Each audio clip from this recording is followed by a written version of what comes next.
রাজধানীর মোহাম্মদপুরে মা ও মেয়ে হত্যার ঘটনায় মূল আসামি আয়েশাকে গ্রেপ্তার করেছে পুলিশ।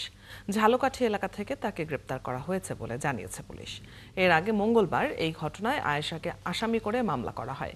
নিহত লায়লা ফিরোজের স্বামী আজম আজিজুল ইসলাম বাদী হয়ে মোহাম্মদপুর থানায় এই হত্যা মামলা করেন। সোমবার সকালে মরদেহ দুটি উদ্ধার করা হয়। ঘটনার পর থেকে ওই গৃহকর্মী পলাতক ছিলেন। ভবনের সিসি ক্যামেরার ফুটেজে দেখা গেছে ওই গৃহকর্মী বোরকা পরে বাসায় এসেছিলেন। বেরিয়ে যাওয়ার সময় তার পরনে ছিল নিহত নাফিসার স্কুল ড্রেস। পুলিশ জানিয়েছে নাফিসার গলায় একাধিক গভীর ক্ষত এবং লায়লার শরীরে অনেকগুলো আঘাতের চিহ্ন রয়েছে।